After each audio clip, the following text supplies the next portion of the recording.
What's up, everyone? It is Richie here from the F1 podcast. Happy Tuesday, episode 22, season 5. I'm here with Andrew Cleary, and we have our special guest that did a sneak peek on Instagram last week, Daniel Valente, who is a news editor for football and F1 at theScore. Daniel, welcome to the podcast. We really appreciate you coming on to preview the Dutch Grand Prix.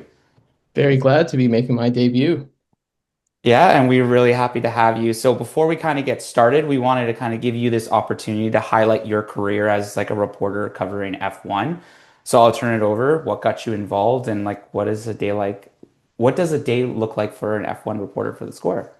I've only been covering F1 now for the score for about, I think it's been 4 to 5 years. When I first came to the company, there really wasn't much of a Formula One content team, and we kind of still don't have an official content team. But me and a couple other guys have been spearheading that charge, and it's been like, just a phenomenal growth area because of, I'm sure, Netflix, the 2021 season, but it just seems like every year we keep picking up more and more numbers. And so basically, the day to day is just, come qualifying, come race day, we're doing the results. I'm doing analysis after, some takeaways. What did we learn from a Grand Prix weekend? And this year, I was lucky enough to head to the Canadian Grand Prix, which was the first time I've ever been on site covering as media, which was pretty cool. Funny story, I was actually supposed to go last year, and then a couple things sidetracked me. So I went this year, and be it my first one, I guess I don't know if I'm supposed to admit this, but you kind of are starstruck when you are there for the first time. And you've seen these guys on TV, and then you see them in person. And I think the first impression I got was just like how much of a close-knit community, or one journalist there described it to me as like a village. And it does feel like a village. So it's like a behind the scenes look at this village where everybody gets along, everyone's, hanging out and stuff. And it was really surreal, really cool to go to. And I kind of treated it as if, who knows if I'll be here next year. So I'm just going to go above and beyond and, getting to ask questions to drivers, setting up one-on-one interviews with, I had one with Williams, was really cool. And, just I have to say the access that Formula One and the FIA do provide when you're there is pretty amazing. It's, I would honestly say, better than anything I've ever had with like when it comes to football. And I'm looking forward and hoping that I'll be back there next year and maybe even more than that. What was kind of what you said you talked to Williams, but did you get to try? I know everyone kept talking about the food in the paddock. Did you Oh try any of man. the Canadian treats or whatever? Oh man, the hospitality there is amazing. You're taken care of. I will say though, the food is like super healthy, so it's not like you're indulging in anything bad, but still like it was phenomenal. Like yeah, I've never felt more important than when I was there eating the food, and like the chefs were there and everything. Yeah, it was really, really nice. Were you mostly in the paddock? Were you mostly just at the start line, or were you all over Circuit de Villeneuve? You're kind of all over, but still like you're not kind of still like behind the scenes. Most of the time you're in the media room, just typing away. Now the Montreal media room, it's behind the start finish straight, but you don't have a view of the start finish straight. So you're kind of facing the opposite way. Now they have monitors like literally all over the place, so you can still keep up. They have live timing and everything, and then it's basically as soon as something happens or something ends, you're figuring out what hospitality suite do I need to get to, or do I need to go to the TV pen or the press conference room? It's a whole juggling act. And I think that's what also maybe some fans don't get to. Like, I remember last year after Brazil, Max had made a comment about like, where are all the reporters? Where are all the British reporters? And it's just such a where can I be that most maximizes my time?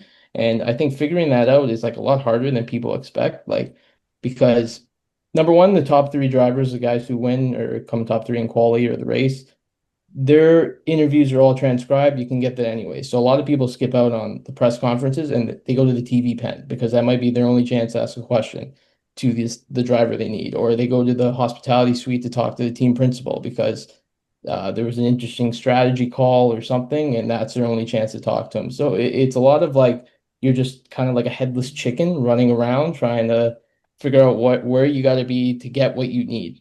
What was like your most Um, I guess the most memorable moment in terms of like, oh, now I'm here as a reporter. Um, Like, what was the moment that made it sink in?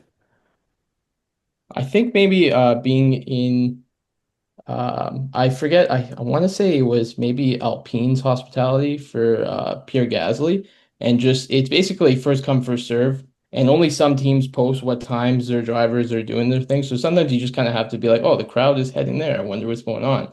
And just I just happened to be there super early because it was one of the only teams that posted their schedule, and I guess I have a habit of being places like way too early, like almost awkwardly early. So I was able to sit like right in front of him, and it's just crazy to be like, this is F1 driver. He's literally a foot in front of me, and I have a phone here, and I can ask him whatever he wants. But in terms of maybe most surreal moment, I think it would have to be actually at the end of the Grand Prix where I was in the press conference room with George Russell, Max, and Kimi. I asked a question to Kimi and Max, and then after George was talking about a bet he had to jump into the river there, and he was just saying like, should I do it? And instinctively, I didn't even know I was doing it. I started shaking my head like this, and I was just imagining like, if the river's dirty or something, like, I don't want this guy to miss a race. So I'm just like shaking my head like this. And he was like, that guy over there is like shaking his head. No, I'm not going to do it. And then it kind of hit me because everyone turned to me and I was like, do a barrel roll. And that was definitely like super cool and maybe a touch embarrassing, but those were probably highlights of my weekend there. Well, now that we got to learn a lot about you, Daniel, I'm sure you had a lot of breaking news this past week with Cadillac, F1 team signing both Valtteri Bottas and Sergio Perez for the 2026 season. It's interesting to see that they went with two seasoned veterans as opposed to one veteran and then one young rookie driver. But team principal Graham Loudon said that signing two very experienced racers like Bottas and Checo is a bold sign or bold signal of intent. They've seen it all and they know what it takes to succeed in Formula One, but most importantly, they understand what it means to help build a team. So, in your opinion, do you think Cadillac made the right move by going to two veterans of the sport to really help build the team from 2026 onward? I think there's a couple ways we can look at this. And is it the right move? I think undoubtedly, probably the most like logical move. It makes sense. You have two guys who came from the two most winningest teams of this era. They know operationally what goes into winning. Now you can also say that and admit that it is probably like maybe the two unsexiest picks for drivers. You You know, lose. and that's no disrespect to them, but just when it comes to, getting an 11th team on the grid, of initially everyone was excited about some fresh blood in F1. We can get two young drivers or one young driver. Maybe we can get an American driver. There were so many opportunities and potential for this to happen. And then I think like, if you were to tell those people who were saying that 12 months ago or however long ago it was, like, oh, but they're actually going to go with two guys who were kicked off the grid at the end of 2024 and will be 36 and 37 by the end of the 2026 season, people would probably be a bit disappointed. Now, Bottas is a very deserving driver. I think he deserves a seat on the grid, nothing against him. And same with Perez. I think we've seen them get it done before. And, I think this is going to scratch an itch for a lot of people who followed the 2021 season very closely as well, a teammate of Lewis and Max. So there definitely is some interesting angles. So maybe saying the unsexiest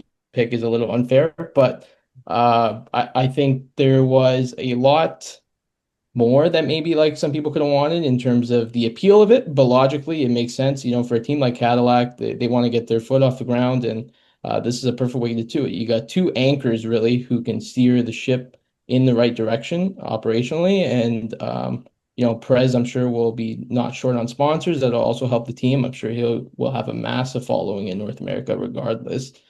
But yeah, I mean, I'm sure we chatted about it a bit before, but just the funny optics of having two guys who basically have had their entire reputation over the last like 5 years or more about being number two drivers, and now one of them kind of has to take the ball and roll with it of being the number one. I mean, I guess like who would you say who would be the number one driver? I think if you had to ask me for a prediction right now, I think I would probably go with that Bottas ends up edging a bit ahead. And that might be a bit of recency bias just because of the last we saw of Checo on the grid really wasn't the best stuff from him. But now, we've seen with the Red Bull second C2 just how difficult that car is. So I think it'll be a good chance for him to get redemption and prove me and I'm sure a lot of other people wrong too.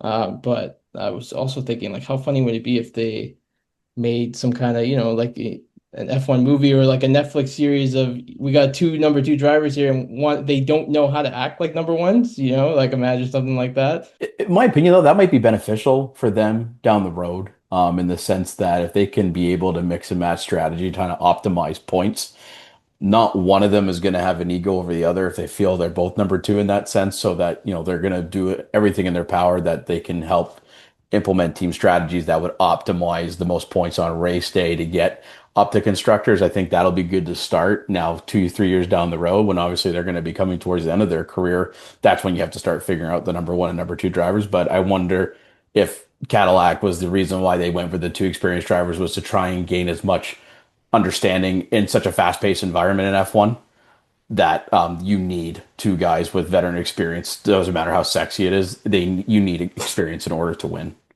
down I the mean, road. it's kind of like, when if we remember back to 2010 when Mercedes kind of came onto the grid and they brought back Michael Schumacher. Now, Nico Rosberg was still the young counterpart, but Schumacher's role was to basically operationally, how does a winning team look? Tell us where are we going wrong? And, we saw the juggernaut that Mercedes ended up becoming.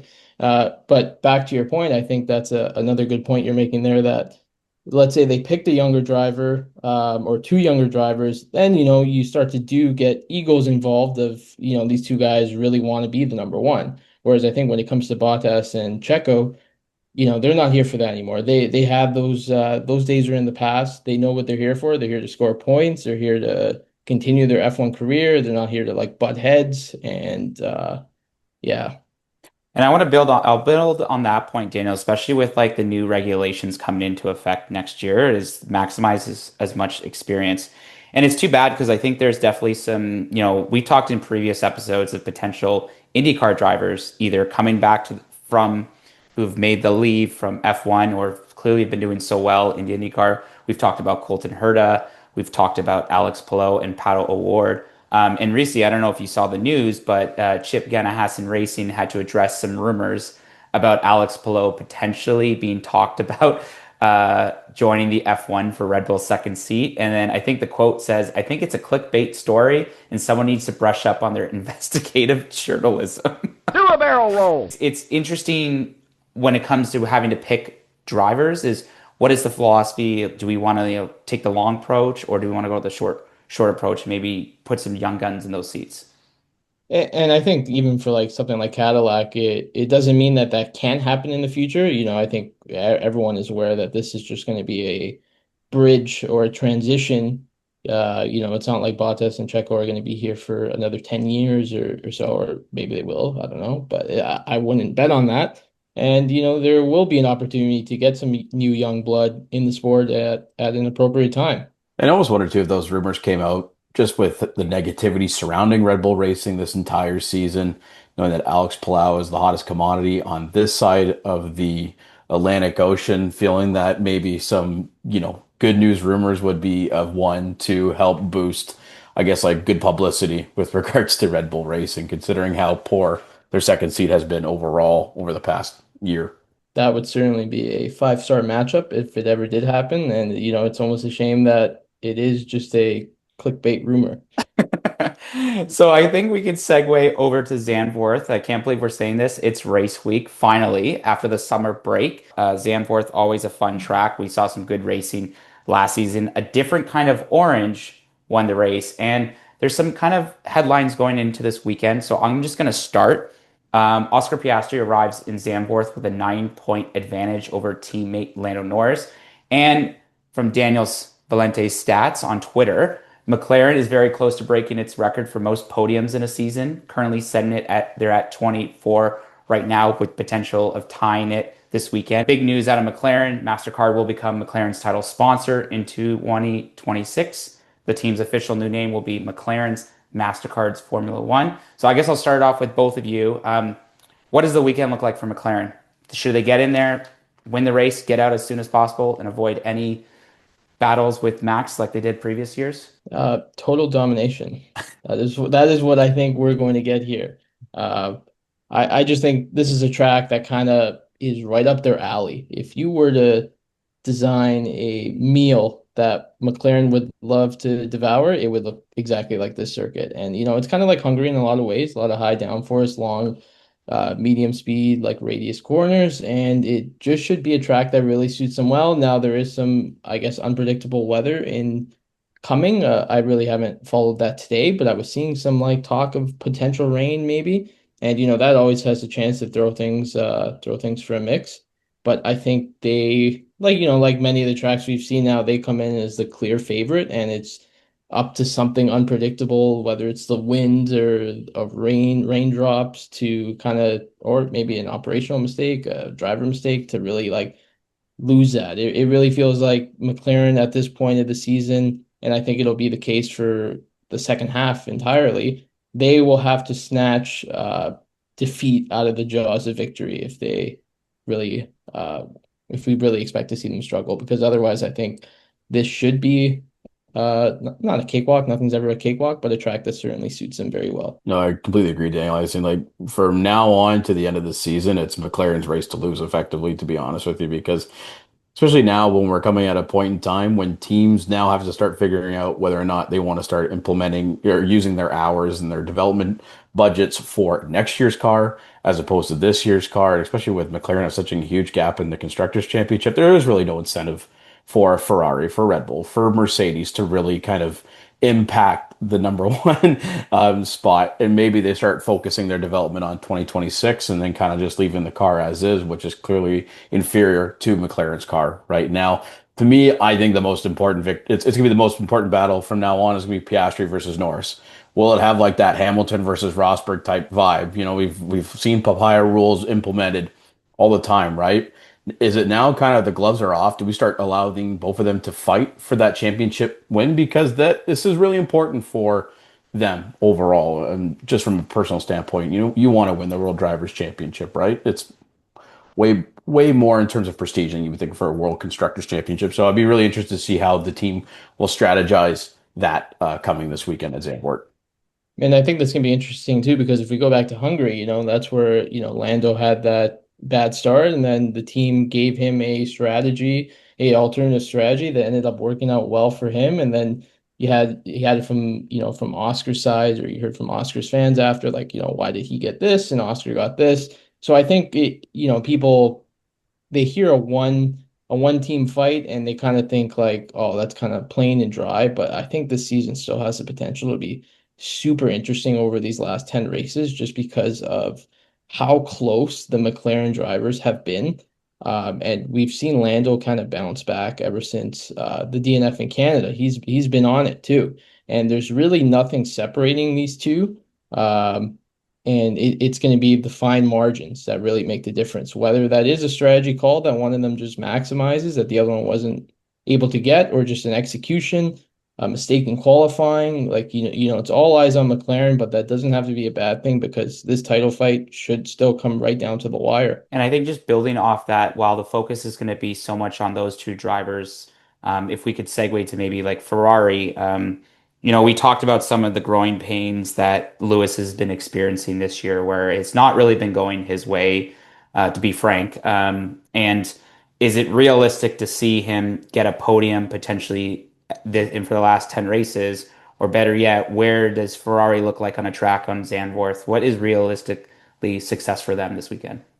I would come back to you with the question of, did anyone ever think it was going to be realistic to see Nico Hulkenberg on the podium? So, I think there's more than a fair chance that Lewis over these last 10 races could get on the podium. Like, and there are certainly going to be tracks that favor Ferrari. I'm not sure if Zandvoort is one of them. It's kind of one, I know Leclerc bagged the podium here last year, but it's kind of one where they kind of struggled a bit in 2023. 2022, they were up there, but it was really just them and Red Bull that were the top cars in that year.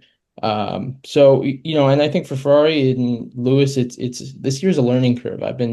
I say this a lot, but I think 2025 was kind of just more so the year for Lewis to build these relationships off track with Ferrari and figure out operationally what they need, what he needs, where they're lacking, where he's lacking, and how to make it work.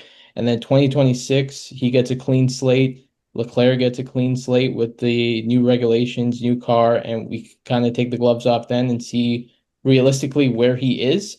But I wouldn't rule out the opportunity or the chance for a podium, a surprise result. I mean, there's still going to be some good tracks like Singapore. We always see them go well there.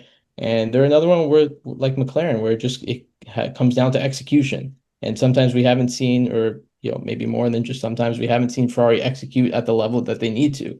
Leclerc's been putting it together. Lewis has kind of been struggling. And Lewis is very much a feel driver. I like to refer to him as, just meaning that he rides momentum, and when that momentum's not there and it's going downhill, it goes downhill fast. And I think before the summer break, we saw that downward slope really nosedive. And, hopefully the summer break was a good chance to just reset, come back, and, hopefully we see some good results here towards the end. Yeah, and to continue on that, Daniel, like more so when I think about Lewis and Ferrari, I'm not particularly looking at like the tangible results. I'm thinking of the intangible confidence in the car and him just being able to build back up. When you hear comments about how he can do nothing, he's really down on himself in the press in the post race conferences. It's tough to see, a seven-time world champion be that hard on himself and that harsh on himself. And I understand it going to a different team. It's a huge culture shock as well. So I'm hoping starting at Zandvoort over the next 10 races that it's more of him building confidence in the car and then the results will come accordingly with that. But I'm more wanting him to be able to build confidence not only in his car, in his relationship with his engineers, in his relationship with his team principals, like whoever is involved in his car in the development, that's who I want to be able to see him build confidence with until the end of the race at Abu Dhabi. Mercedes. Now the announcement's out that Cadillac has signed their two drivers. That is two more spots left, two more spots that have been taken. And I think if I'm looking at my map here, we have about six driver spots left, one Alpine, both Mercedes, Visa Cash App still open, and obviously the second seat at Red Bull. So the Mercedes drivers going into this weekend are still awaiting their extensions. They're still waiting to figure out what is the next steps for George Russell and Kimi Antonelli. I'll turn it over to you, Daniel, sorry. What kind of like you're expecting for both those drivers coming into Zandvoort? I mean, for George, for a driver like George, I think he's been having an incredible year, and for him, it's just keep maximizing and doing what you do. And the only time I think we've really seen him struggle is just when something goes wrong on the Mercedes side of things, whether it's the rear suspension upgrade that didn't work as they hoped, and they were kind of tricked by an amazing result in Montreal to believe they were going down the right direction. And for a guy like Kimi, I think this is going to be a big weekend for him. And when I was going back and I was putting together my little stats newsletter there, I was going through Kimi's junior results in Zandvoort, and he is incredible here. This is a track that he very clearly has had a lot of success in. And I think, before the summer break, we saw him not only hit that rookie wall, but just full on crash, full speed into that rookie wall, where he just could not figure it out, and something was always going wrong. And we could see even, just like Lewis, how it started affecting his confidence, affected his driving. So this is someone who needed, I think, a wonderful and a big summer break to just reset the mind, come back. And, I'm sure his performance coach and Mercedes is telling him the exact same thing to just, let it come to you and just go out there and do what you do. We brought you onto this team for a reason, because you were a prodigy driver, and you don't just become that by coincidence. So I'm looking forward and hoping that this could be another big bounce back weekend for Kimi, and we can start to see some good results, because I think he is one of the most pure, talented, rookies, or not rookies, like young drivers of that generation. And I am looking forward to when he puts it all together. And we've seen glimpses in Miami and Canada, but hoping we see a few more of those towards the end of this season. So you're saying that he's the sleeper pick of the weekend. Do a barrel roll. I mean, depends. What is your criteria for sleeper? How good does he have to do? I think if he could bag a lot of points for the team and keep them competitive, I think that is the ideal, or a top four finish would probably be It would. ideal. I'm just throwing this out there now. It might come back to bite me. I would not be surprised to see him in the top five. Yeah, honestly, I it's going to be interesting. I think with Kimi is that I was thinking because he just turned 19, looks like he was having a lot of fun over the summer break, and you didn't really see that in his body language. towards when he was hitting that rookie wall towards the beginning of the season. He was just kind of like that happy-go-lucky kid that was there having a fun time, an exciting time, and he was scoring well. So hopefully he can kind of bring that fun atmosphere back or that fun attitude back, and then that'll help him score, especially like on a track you mentioned, Zandvoort, when he had such a great junior success here. He can, he knows the track, he can build that off now on a Mercedes and be able to, again, hopefully secure a top five finish, maybe even a cheeky little third place podium. Who knows? Turning over to the rest of the grid, as positions kind of open up, not just a broad question for the rest of the teams on the grid. I'll turn it to both of you. Who do you think is going to be on the hot seat this weekend after the summer break? I know Carlos Sainz has not had a good form leading into the break. I know there's conversations again, Liam Lawson, and I don't know. There's some rumors about Valtteri Bottas being approached by Alpine to fill up that spot or the second seat towards this season. Who are you kind of looking out for this weekend on the other teams that we have not talked about yet? I think I'm going to be looking not specifically at one team, but someone like Isaac Hadjar, who I think has kind of also quietly hit that rookie wall, and maybe not a lot of people have noticed. Like he's only scored, I think it's like 1 point over the last handful of races. So it's another driver who kind of needs a big result just to get momentum and that confidence back on his side. And we know how important confidence is for an F1 driver, especially for young drivers making their rookie debuts. All it takes is one race to turn it around. If I can just take the floor to flip that, one team that I kind of think might do really well this weekend is Aston Martin. And I think just like Hungary, it's another track where I think they'll be allowed to shine. And Fernando Alonso on the podium here in 2023. There was also rain that weekend. Who's to say we can't get something crazy this weekend? Daniel speaks my language. He knows. He knows me. He knows me. I was just about to say that's rings in your ears right now, Andrew, as the Aston Martin fan on the pod. I think for me, the guy who's on the hot seat, sitting on coals for the rest of the year is going to be Franco Colapinto. The guy, he needs to be able to secure his F1 career. He needs to bag some points in that Alpine. Otherwise, I don't think we'll be seeing him for the next couple of years in that seat because Flavio Briatore likes to change that up and make sure that he gets performances. So that will be my hot seat of the weekend, is seeing what Colapinto can do. And I think two other drivers I'm looking at is Yuki Tsunoda, not have been the ideal first part of the season. Obviously the thought of going to the second seat at Red Bull Racing would be, obviously glamorous, but it's clearly turned out not to be. Also, Ollie Behrman, he's not scored points since I think it's the Bahrain Grand Prix, and it's been consistently, not getting lucky or just not been able to qualify very well. Talking about Hadjar's, has not scored points in Spain. He did get 1 point the Belgium sprint race, but he's also on a cold streak himself. So those are a couple of some storylines that we have going on into the Dutch Grand Prix. I also want to mention that, F1 Academy is back this weekend in Zandvoort. We'll be able to catch Nicole Haverda racing, and it will be nice to see her score some points after some success in Canada.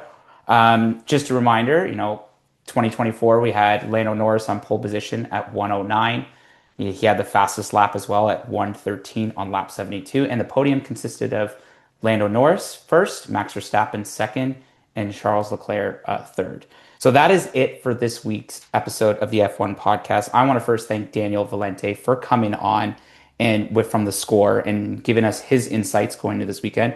You can catch him on all his social media channels. I'll make sure I post it. The Debrief by F1 Guy Dan, very helpful, and it's always very informative. Anytime I need stats or anything right before a race or before an episode, really appreciate it.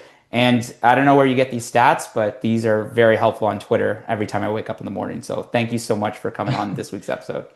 No problem. Thank you guys for having me. Looking forward to hopefully coming back on again. And, it's funny you mentioned where these stats come from. I honestly don't know. I joke with people on Twitter that they just come to me in my head, voices tell me. And sometimes it really does feel like that. I'll just be sitting there. I'll be like, when's the last time this happened? And then 30 minutes will go by and my fiance will be like, are you coming to eat dinner? Thanks, Daniel. We really appreciate it. And it's myself as Jonathan. This is Andrew. Thanks for tuning into this week's episode of the podcast. Make sure to follow us all on our social media channels on Linktree and tune in next week where we'll talk about the Dutch Grand Prix. Thanks so much, everyone, and have a good day.